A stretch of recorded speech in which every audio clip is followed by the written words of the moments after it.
So every time you go to a conference, how many times have you heard soft skills? Soft skills are needed, right? Raise your hands, right? So what do you do for soft skills? Infuse it in all your classes, no matter what you teach. Not just intro to computers. I teach information technologies. I teach computer forensics, investigations and analysis. I've taught Windows 7, Windows 8 course. Infuse soft skills. There's 17, 18 weeks in a semester. You know, how many of you get through your entire books? Anybody? No. You do? All right. Knuckles. Fist bump. I give them their money's worth because we spend so much money on books or parents, you know, and we want them to get their money's worth. So there's always weeks that are left over that you finish to the 12 chapters. What are you going to do with the rest of the time? So I infuse soft skills. And this can include a communication component. You could have selective writing assignments you give them, resume building, maybe dress for success, preparing them for meetings with management and networking events. What do you do? How do you talk? You know, how do you walk? You know, which fork do you pick up? Some colleges actually offer business etiquette classes where they set up a table and they teach them how to, you know, use proper etiquette at the table. Just say you went to a meeting, you know, with management. What would you do? How does this work? So I know Evergreen has it, and I know there's some other colleges in the Bay Area that offer these type of courses as well. So they infuse it in their business department. So the book that I always recommend to folks is The Hard Truth About Soft Skills by Peggy Klaus. She has actually 2 books, but I like this one. And the Amazon version, I think you can download it for as little as $1.21. Really cool. Easy to read. Give, you know, the kids a quiz, you know, on chapters, selected things that really stand out about soft skills that, you know, like don't toot your own horn, you know, toot but don't toot too loud, you know, things like that. And this is something that I use and infuse in all my classes. So just a suggestion and recommendation, and you'll really find that it's a really good book that will follow you. Even now, when I'm having challenges at my colleges or other colleges, I pick it up myself, because instead of, you know, blowing the fuse, and they talk about that too in the book, there's workplace lessons that smarter people should have learned sooner. So it's a really good book to read. So companies want techies with degrees, you know, or certifications, plus the ability to think intuitively. Okay, so if you're applying for a job at eBay in their network operating center in San Jose, during the interview, they will ask you these questions for real. How many manhole covers are in San Francisco? How would you curb homelessness in your community? So I'm going to ask your response. What would you say if you were the student applying for this operator job in the network operating system at eBay? What would you say? Want to know how to solve the problem or the answer? Either or. So the first one could be, how would you curb homelessness? Or how many manhole covers are there in San Francisco? Sir? Well, what I tell my students, what I do is say, be very honest. And I'll say, I actually don't know, but I will go to Google, and I not only will I Google the question, but I'll look for a very specific search. Okay. And then whittle it down to the one I actually want. And then I can give you a report on homelessness from my findings. Is that your final answer? One of them. Okay. All right. Anybody else? Don't be shy. What would you do? For real, how would you curb homelessness in your community where you live, work, and play? Okay, so here's the answer. So I would check with the Public Works Department. That's what you would tell your students and get back to you. Never say, I'll Google it, because they'll never hire you. Yes, but it's okay. This is a learning experience, and I would say the same thing too. Before Google, I Yahoo'd everything, right? I still Yahoo, because Google anonymizes your information. Did you know that? And it stays up on their system, and then after 18 months, you know, it's anonymized. But all your searches that you do, you know, they can tie it back to your IP address, right? So, and I want to be KGB. Why would a company they want you to be able to think. So you have the certification, you have the A+, you have the security plus, but they're going to say, they're thinking, how are you going to work together with groups? How are you going to think? Like if we gave you a problem, like for instance, a Homeland Security. Say for instance, you were in charge of the security breach at Home Depot. What steps are you going to take first? Okay? Well, but I think you could say you would use Google to conduct research on whatever the topic was. kind of like Wikipedia, right? We all tell our students not to use it, but we do it for information. When you call them, you can find that info on the web. I think that's Right. Sure. Right. Yeah, definitely. But just say, coming out like during the interview process. Yeah. I'll Google it. You know, people would 9 times out of 10 say that. That's what they're not looking for. But if you could use a tool, or go to public records, or contact the city, for instance. You know what I mean? It's a process. They want to see your thinking process. If they use Google Maps to find out how many intersections there are, Right. not just go region and assume there's one or 3 intersections. Right. Sure. I mean, I think you're all saying kind of the same thing, which is don't just say, "I'll Google it," but Google might be part of the thoughtful process. Right. I would use Google to find out where the public works department is in this city. Right. These questions that you ask, is it like related to the job they're seeking, or is it just like off the wall?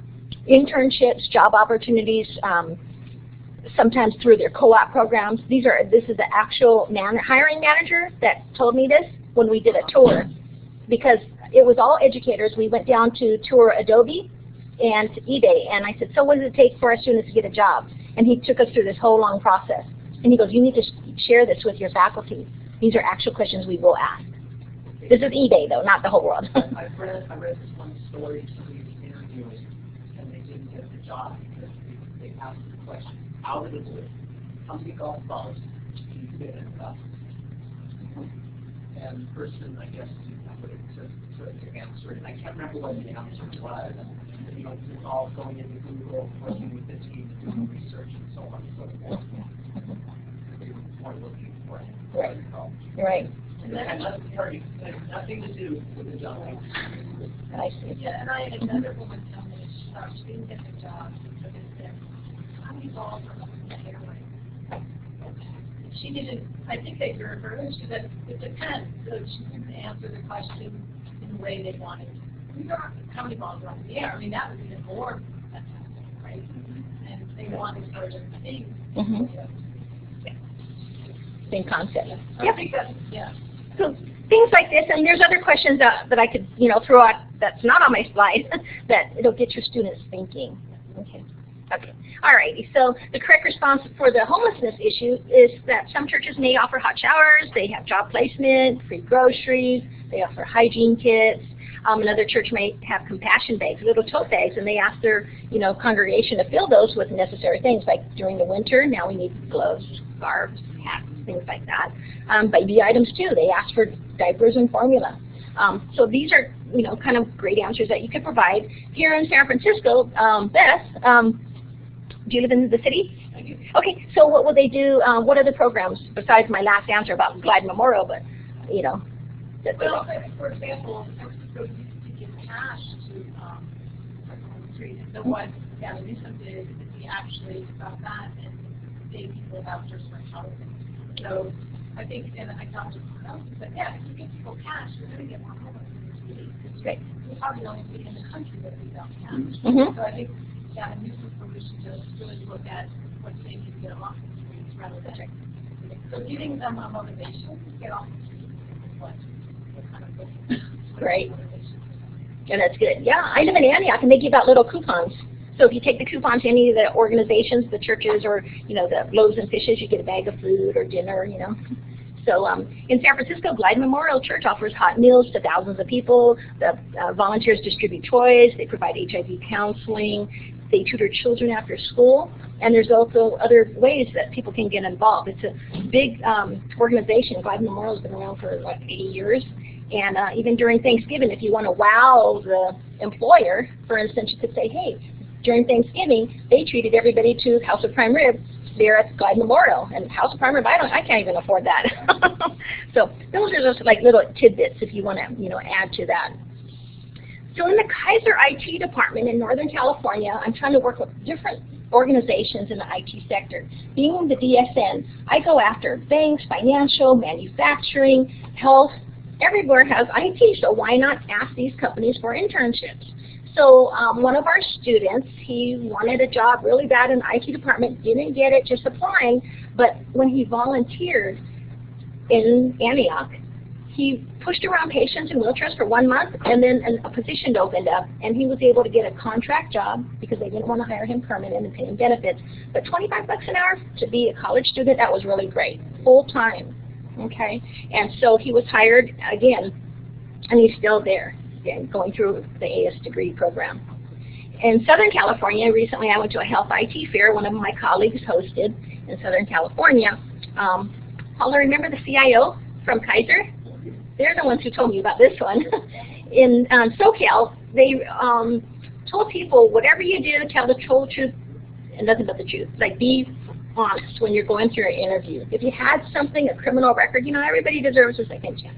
And whatever the situation is, explain it during the process because you don't want to be caught off guard. So this young man worked in the IT department, but he was released from his duties because he had a minor traffic infraction, a ticket.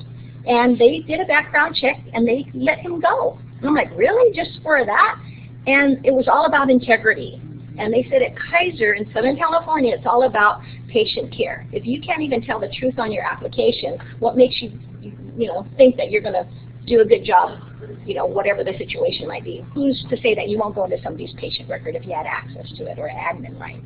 Okay. So those were two examples, both Northern and Southern California.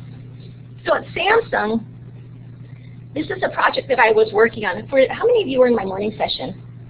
Okay, so sorry, I gotta repeat a little bit. But they were moving their data center from San Jose to Mountain View, and at a recent meeting at Mission College, I asked the hiring manager, oh, so you're moving, you need students, right? Can we come during Christmas break and help move your data center? And he goes, what experience do they have? I said, none, but they're in the IT field, they're looking for jobs to put on their resume, even if it's a volunteer position. Okay, and I explained the situation, it works. At Alameda County, I worked in the IT department in Hayward, Oakland, Alameda, throughout the county. And I said, I used to bring my students for 2 years. I didn't pay them, but I had a little budget for lunch. If 10 of them came, we ate at McDonald's. 5 of them came, we went to a little white tablecloth establishment. So the key was have students come in on a regular basis, small groups, so they can learn and put that on their resume. So those folks that did that for 2 years, they came to intern with me. We did deployments, we did network troubleshooting, we didn't give them admin rights. At the end, they trained our users for us. They installed their PDAs when their, PDAs were first popular because our child welfare workers would be out in the field. They would come back, help them sync their emails. And that's how they got their experience. So I told and I pleaded with Samsung, please let our students come. I have, 15 colleges and we have a pool of great qualified students.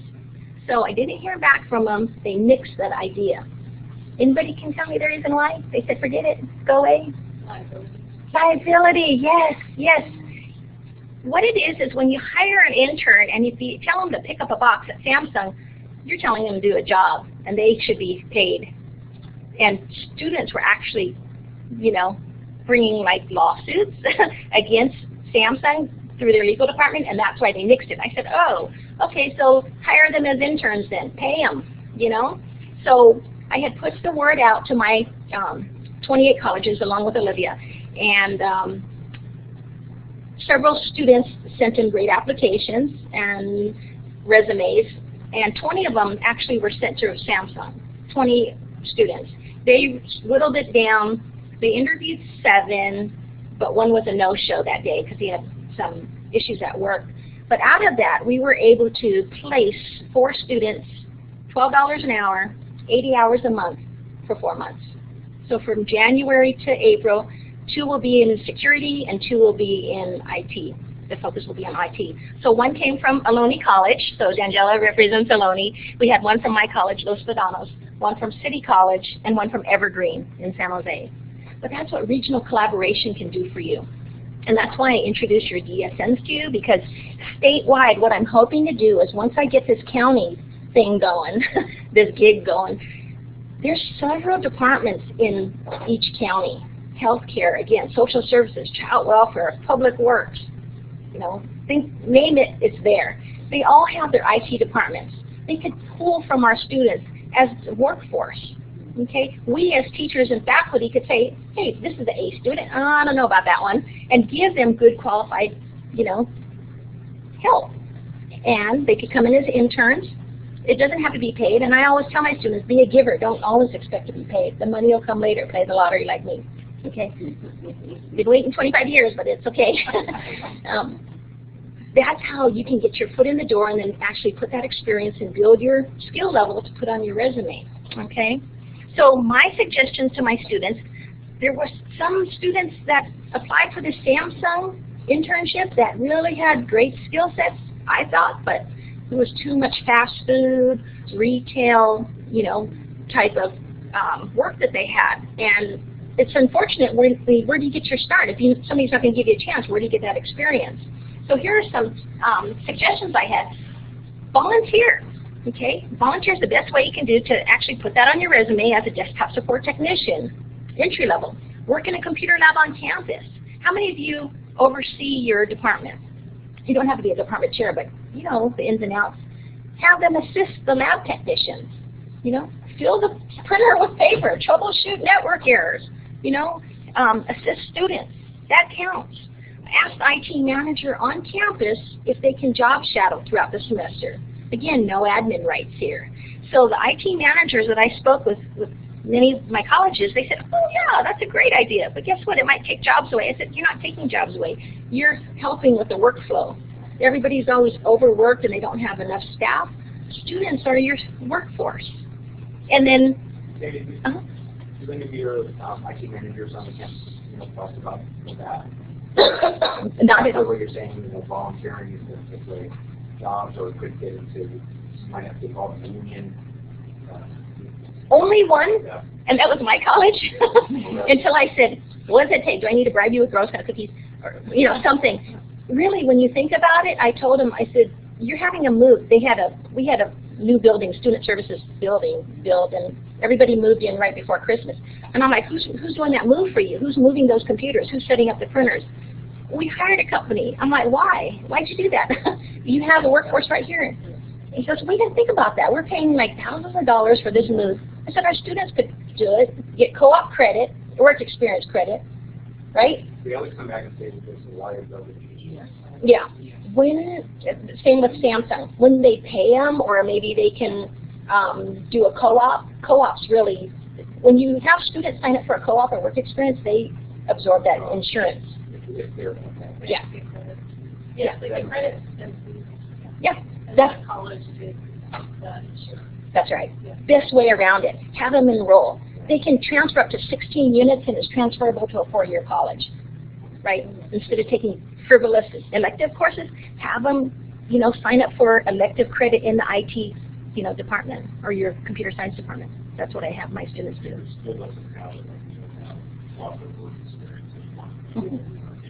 Okay. Calibrate the College Foundation has a program that will cover all of the and it's expected that the companies pay this money. Yeah, there's a cost to that. Right. So Samsung, for them to hire 20 of my students, it was going to cost them $7,000. They said, we're not going to give them a job and have to pay $7,000.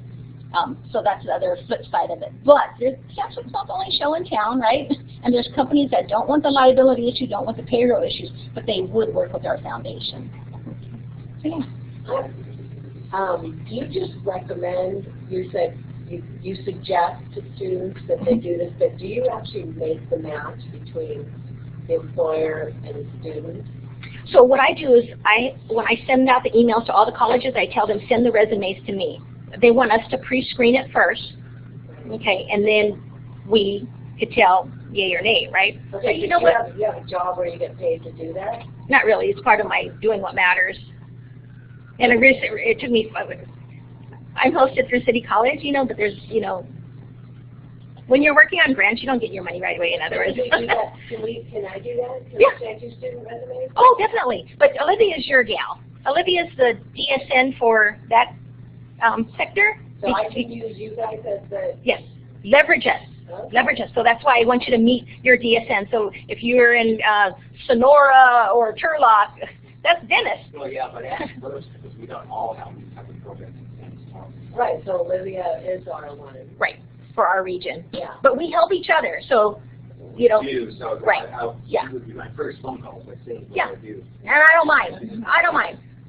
Ask Dennis. When I'm up at like 4 in the morning, I go to bed at midnight. And I'm always on my email. So if you have students in mind, And actually, I have the employers is what I have. oh, employers would be great, and then we'll So I match send them to up, Olivia. or myself, either one, and I'll help her too. Okay. Yeah. I've been doing this for a long time, trying to match up, and I don't turn students down because we all need a chance, right? So I sent all 20 of those resumes, even though that a lot of them, you know, didn't have quite the experience, but they were in our programs. They were going to get AS degrees. Some were graduating in December of 2014. They took the time to take the class, give them a chance for an entry-level internship. Okay. So yeah, I had no idea you guys were functioning that way. Right. So now we're trying to ramp up with the internships. So, and I'll show you what else I have in my East Bay region that you can model after. Thank you. Okay. So Bart, the hiring manager looks for resumes that stands out. He'll look for something that might be on colored paper, a different font. And in the IT world, when you're in IT, you're bound to see somebody in your career, right, that you worked with somewhere along the line. This guy was my boss 30 years ago when I was like a college student at Mervyn's. And he still remembers me, and I said, would you come to our advisory meetings? He goes, no, but I'll tell you what it takes to get a job at BART, for instance. Okay, and then there's some questions. Again, I have more slides, but we don't have enough time for that. What they look for, what they ask, what they expect students to know. Okay, Alameda County. So instead of hiring permanent people, they have a temporary assistance program. They might call it something different in your area, in your county, but bottom line is they don't want to hire and pay benefits. So they'll pay $18 an hour for our IT students to do desktop support for 18 months. So one of my students, I said, apply for this. I know you could do it. He didn't get the job because he had neck tattoos. I said, oh. When the manager called me, which is a good friend of mine, he goes, did you see how his appearance is? And I'm like, well, what do you mean? He goes, check his neck. I'm like, I don't check out my students, you know, come on now. They might think I'm weird. So anyways, when I went to class and I said, Victor, what's that?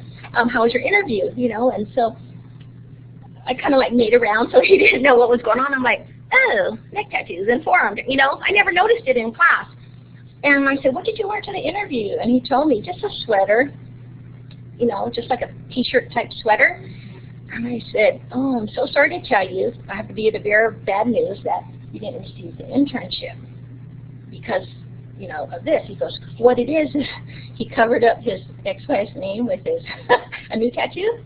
It was just his name. It wasn't anything bad. He's not a gangbanger or anything like that. But that cost him a job. Okay, so I said, next time that happens, and I tell my students, you don't have the money, we can make something happen. You know, I said, Costco sells white collar t-shirts, Walmart, buy a shirt for you. You know, I want you guys to get the job. And Desmond, if you have students too that need a shirt, I'll get them a shirt, okay? Make sure they cover up that stuff, you know. Earrings, pull them off. They don't want to see that during an interview. Send them to wardrobe for opportunity. And they're in Concord, they're in Oakland. But they work with different schools, students in training, and school contracts with them. And the student can go down and get a nice three-piece suit, get a professional business outfit, and then they go to a mock interview that we send them to prepare them. Once they have a successful job and bring back their first paycheck, they get 2 or 3 business outfits. Oh, wow. So I'm just saying that. And who funds this? This is Wardrobe for Opportunity. Who funds it, though? Who pays for that? Well, Strike Center, they have like a working contract. Oh, okay. That's basically the school that has the contract That's great. with them. But it's, you know, beyond, I'm trying to think of the right word, it's well worth the process. I'll look into that because I help Barry, your director, Yeah. on this ICT stuff. So yeah, we'll find out more and maybe bring it in the community colleges or maybe partner with them some way somehow. You're welcome to that. Okay, thank you. Thanks for that. So the problem is when you actually get interviewed, it just doesn't stop there. Senior management at the county level has to approve that person. They do a background check, you know, and to make sure they're kosher, that do a second interview with them. So that would be a real problem my student Victor had with senior management in the hiring decision. So industry partners step forward.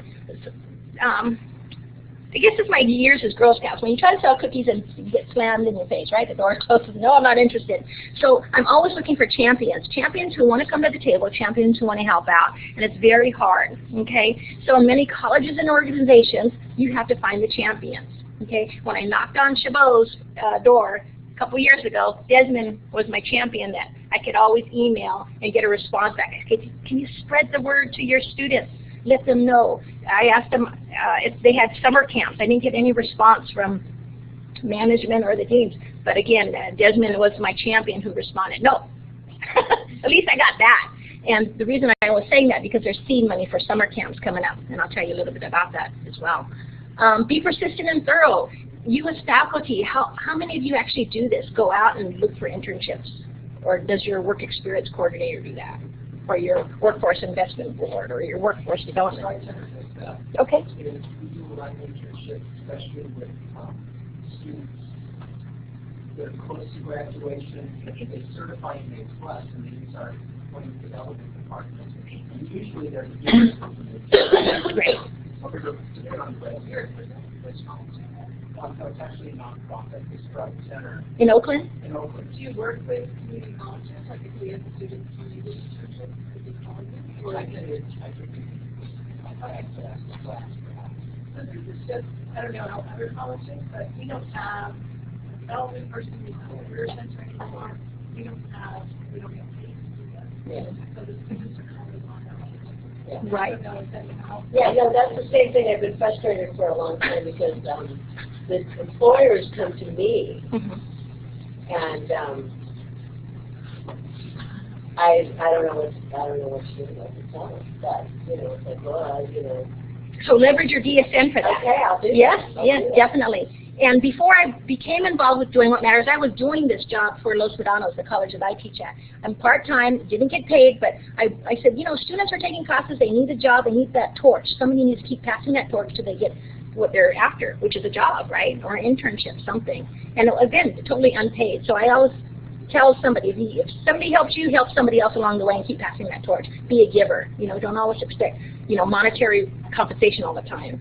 And they said, what? It's all about money. I said, no, it isn't. I used to work and go into San Jose, 2 hours down, 3 hours back for 3.5 years to help another college for free. And I wasn't expecting anything. I knew their budget wasn't, there.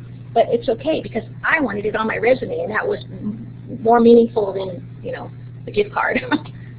So I don't want to dominate too much, but I would imagine that if people knew that you were going to provide us this service, you would be quite overwhelmed. I don't know whether it's going to scale to the whole Bay Area when you start Doing this? Yeah, I mean, and certainly doing it with no pay doesn't scale at all.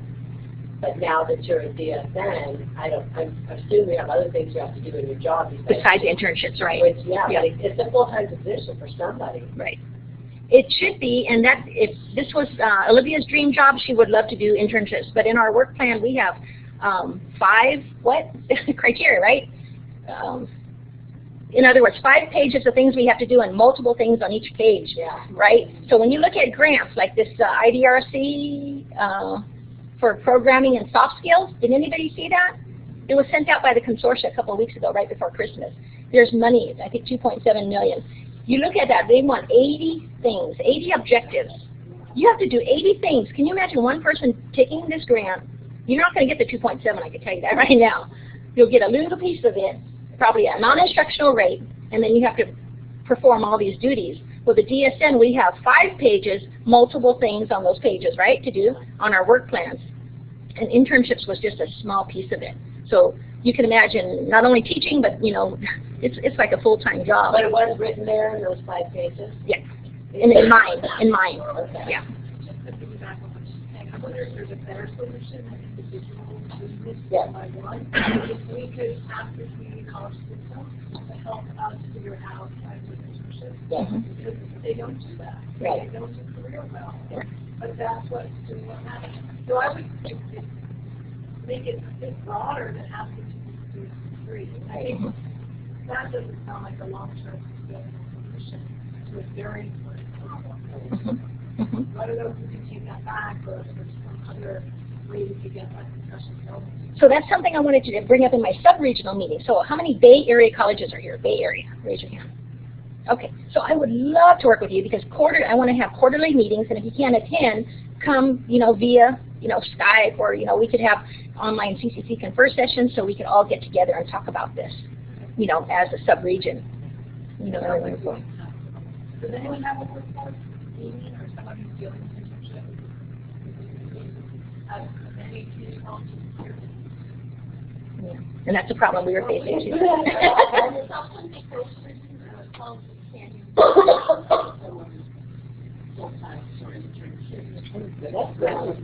But the structure isn't necessarily what the employers need, so that needs to be tweaked. A little gap there, right? Justin? For us, if it is there, it remains top secret, so a lot of information is not shown. And there's sort of like an internal, hi, this is my turf. We need intruding on my turf. This needs more. So, and also too is that we only have about over 2,400 bodies for full-time to part-time. We only have like about 11 to maybe 13 counselors. So do the math. So it's a challenge, but when you leverage the DSNs, we can help each other. Like say, for instance, Dennis has Kraft Foods in Visalia. You drive down Highway 99. I said, hey, we have Kraft Foods in San Leandro, here in the Bay Area. Maybe we could find out and work together where their IT centers are. Or the cattle tanks. I keep telling Dennis, hey, look at these cattle. And I'm like, that information is going to some server. We got to figure out where it is because, I have agriculture in Santa Rosa, right? Napa, right, with the wine industry. So, we could partner that way, and that's how you can leverage us. Okay. So, Networking 202, host a Meet the Pros Day, where industry comes, talks to your folks about IT and how they landed their first job. So, in the Asian culture, 8 is a lucky number. Does anybody know about the number 8? You go to Shanghai, there's 88-story buildings, they love the number 8. So, like speed dating, 8 minutes with IBM, 8 minutes with HP, all these different companies, and you get to pick their brain. Professors can actually speak. You yourselves as professors can speak about your work experience, how you made it in the IT sector along the way, from college up until now. Host a mock interview day with industry partners, not just to talk with them, but have them come in your classroom, critique, videotape it if you want to. You can connect again with your DSN. We have funding for this stuff, to help you with professional development. Attend webinars and connect with other employee participants virtually. Okay, that's another, way to connect without actually having events. Now, I know when you host events, it takes a lot of time to plan and coordinate. We had an event at Evergreen Valley College a few years ago, and I invited Applied Materials, IBM, Santa Clara Valley Transit, Oracle, and all these companies came. Not only did they come, they brought freebies, okay? Logo stuff, not just pens and Post-it notes, but good stuff. Lockheed Martin came, and they talked to our students, and they said, this is what it takes to get a job at these companies, okay? And there are internships available there. So it's time to share your internship experience. So pick a question, any question 1 through 6, and then tell me about your experience. So number 1 might be, what successful events have you hosted at your college? Are there scheduled workshops on how to compose a resume besides with the Career Center? Are you doing that in your classroom? Who are your champions in your CTE department? Do you currently invite industry reps into your campus to recruit? How often are your business and industry meetings held? And does your employment center have a current list of ICT internships? Elaine? Well, one thing that I do in my frustration is I have a blog that I tell all the students and even other people's students to look at. And so that's what I'm doing now. When somebody contacts me and says I need an intern, I post it on this blog. And I mean, at least once a week, I have something fabulous to put there. But different employers. The other thing, but as far as, so that's been really successful, and since it's just up there, all the other instructors can point their students toward it too. Okay. But the other thing that our claim to fame at Foothill College is we host Code Camp, which is really terrific, and everybody would love it. It's the first weekend in October. We don't do it, but it's, you know, I mean, it's at our college, but I just volunteer. You know, we don't actually organize it or anything like that, but the meetup is a really big organization now, and so if in your, you know, they're always meetups for different things. You know, there's like the data wranglers meetup and the system administrators meetup and whatever. They're always looking for places to have their meetings. So I think that's a good community colleges would be something great. you could do if you could let those people come and have their meetings at your college and then tell your students about it, so then they can go in to those professional meetings, meetings of those professional organizations. There's so many meetups. They're so casually started, and you know, these days you can just look up meetup.com and type in whatever subject you're interested in. There's so many of them these days, and they love having students go. Great, thanks. Meetup.com. Probably do need a faculty representative going on. That's the limitation. We do enjoy having the space. You're right. The teacher has to be there to let them You in. can't be Yeah, that's true. And then the assistant I did that for PMI project management too. Great. So you can find maybe a partner at your college that you alternate who's going to be there for that. You do two of those. Or maybe there's a nice kind of dean or something. Right. Or something. Yeah. Question. Just, I'm from Los Rios Community College, and what we're doing is we are putting together a collaboration between our CIS department, computer science, business department, and we're trying to create a capstone course that is going to be an internship, and you'll go to work in the community for a charity, for a, you know, whoever you can find an internship at will recruit the internship eventually, and we're going to work for the community, have our students work to exercise their soft skills. They'll be actually working with customers, helping them design business models for their particular new entrepreneurial venture. So this is going to be, we'll have a marketing group doing their marketing approach, another student talking to them about bookkeeping and things like this, another student talking to them about their infrastructure and what kind of a network they need, and what kind of equipment they might need to launch this. And we're right now doing this with a charity called Computers for Kids. It's going to be a multi-pronged approach to try to get our students jobs that exercise all the skills they've learned throughout their courses. That's great. And your DSN is Steve Limpicum. He's a great resource too. All right, so get ready. Create soft skill assignments to reinforce the what-if scenarios. You could also teach students how to write a winning resume there in your class. Maybe have a one-day event. How many of you have like a transfer day, career day, college day? Give them extra credit to go and then have infuse some of the soft skills that I mentioned. Create a writing assignment, again, how to write a cover letter. That's really important. A lot of them don't know how to do that. Conduct mock interviews within your class and have the classmates critique. Okay, so it's like their peers, and that usually is heavily weighted because they'll say, oh, okay, maybe I do need to, you know, quit twitching my eye or being so expressive. Once a student lands an internship, encourage them to roll again in work experience or a co-op class because you can transfer between 15 and 16 elective credits to a 4-year college. Okay, so there's some online resources I posted here. Doing What Matters, .ccecc, which is the chancellor's office.edu. That's what we're tied in with, and also careercafe.com. Okay, yeah, feel free to break out your smartphones. And I'll be happy to share this slide deck with you. But I want to take you to the actual website really quick and show you what it's all about. So when you're in Doing What Matters at this home page, if you click on this regional resource map, you're going to see who the DSN is for your area. Okay, so say for instance for ICT and you want to click on East Bay, you could see who your digital media and ICT representative is. Okay, so say for instance, who lives in SoCal here? Okay, what college are you from? Long Beach. Do you know who your DSN is? Okay, so Long Beach is around South Central?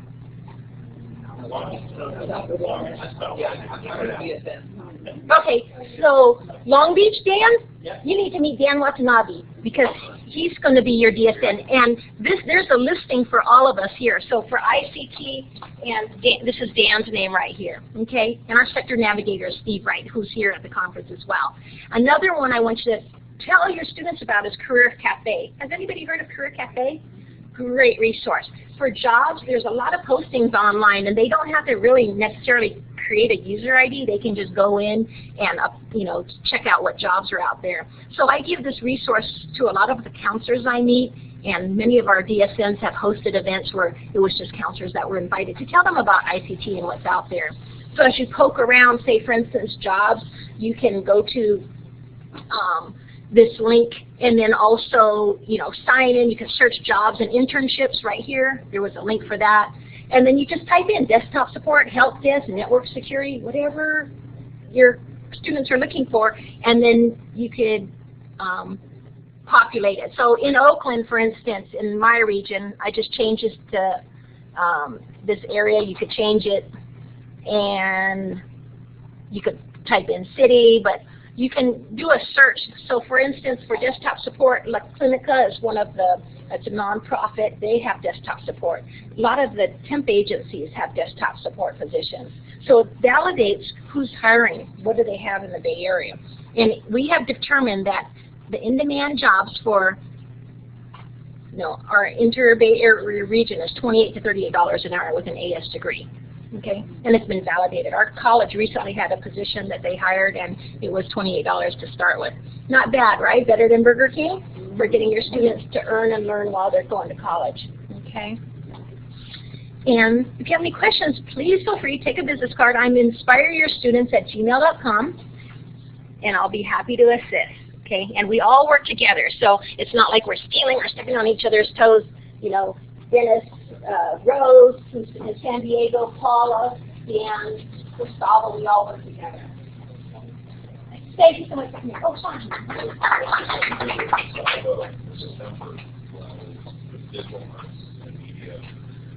It came up one of those last minute days when we worked out. We actually did a portfolio review today. Okay. And we brought in our agencies, the hiring agencies, to actually do portfolio reviews. And then for a lot of these, for the digital media side of it, most of the four-year schools, especially the privates, will come and do it even if they know they're not going to fill the students. Okay. And what we did is we rotated. We had about 18 students, and we ran it during their finals. So it wasn't their final for schoolwork classes. We did the DMC, which is the same thing for the digital media center. And we rotated through all those people. Gustavo worked with us. It was a big event with a small amount of people. We're ramping it up for the spring for most persons for the whole thing. Oh. So you have your agencies like we had Creative Group there, which is part of that. Those people, if they go through it, if they see what they like, if they get in, if they don't, if it's feedback, if they hear it from us, yeah. They want to hear it from the beginning. They listen to your parents, yeah, whatever. But when they actually have a recruiter sitting across their going, no, this is not what we're looking for, or this is not, this is not. And the same thing with the four-year schools. We had Art Center there. He was being pretty thrilled. This wouldn't fly. It's probably not going to fly for the job either. And it was good, we tell them that. Okay, it's an event that you can probably go off, not just as, even if it was just at your school, ask, bring your industry people, and it works for what the students. Thank you. Thank you for that. Thanks. Thank you. And right before you leave, I want to introduce you to Paula again. She's our DSN, and she's hosting a Digital Media Educators Conference in June, second week of June. We all help fund it, so please come. Did you go? Next, I just got flyers for on the registration.